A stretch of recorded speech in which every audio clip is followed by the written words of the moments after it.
Hello friends, welcome to my kitchen. আজ আমি আপনাদের বাটা মশলা ঝামেলা ছাড়াই ডিম আর আলু দিয়ে একটি রেসিপি শেয়ার করব। এর জন্য প্রথমে আমি 3টে আলু, 2টো পেঁয়াজ, 3-4 টুকরো রসুনের কোয়া ছাড়িয়ে ধুয়ে নিয়ে এগুলোকে কেটে নেব। একটা টমেটো আমি নিয়েছি, এগুলোকে বেশি ছোটো ছোটো করে কাটিনি। এক টুকরো আদাও আমি গ্রেট করে নিয়েছি, কিছু কাঁচা লঙ্কা চিড়ে নিয়েছি। এবার একটা কড়াইতে সামান্য রিফাইন্ড তেল দিয়ে তেলটাকে ভালো করে গরম করে নিয়ে এর মধ্যে কেটে রাখা আলু, সামান্য পরিমাণ নুন এবং হলুদ দিয়ে হালকা লাল লাল করে ভেজে তুলে নেব।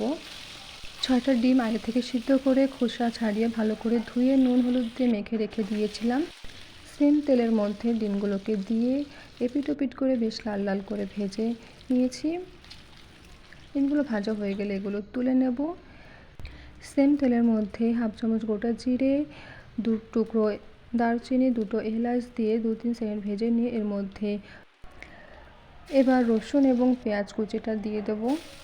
এগুলোকে 1 মিনিট সময় নিয়ে ভেজে নেব।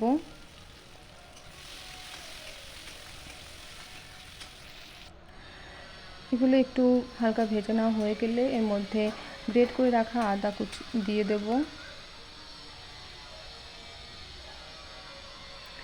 দেখুন, আদা, রসুন, পেঁয়াজ ভালো করে ভাজা হয়ে গেলে এর মধ্যে কেটে রাখা টমেটোটা দিয়ে দেবো।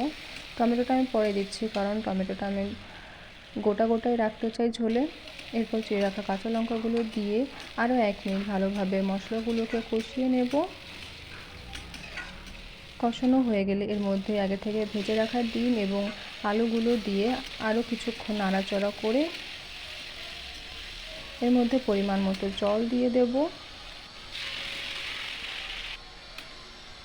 ঝোলটা ফুটে এলে এখানে স্বাদ মতো নুন এবং সামান্য হলুদ গুঁড়ো দিয়ে ভালোভাবে মিশিয়ে নিয়ে 10 থেকে 15 মিনিট রান্না করে নেব। এভাবে খুব কম তেল মশলা এবং শুকনো লঙ্কা ছাড়াই ডিম ঝোল রান্না করলে এটা শরীরের পক্ষেও স্বাস্থ্যকর হয় এবং খেতেও খুব টেস্টি হয়। আপনারা বাড়িতে অবশ্যই একবার বানিয়ে দেখবেন। আপনাদের যদি ভিডিওটা ভালো লাগে তাহলে please like, comment and share করে চ্যানেলটাকে সাবস্ক্রাইব করে আমার পাশে থাকবেন এবং ফেসবুকে দেখলে প্লিজ ফলো করবেন। 10 মিনিট পরে সামান্য একটু গরম মশলা পাউডার দিয়ে নেড়ে চেড়ে নিলে রেডি ডিম ঝোল। Thanks for watching.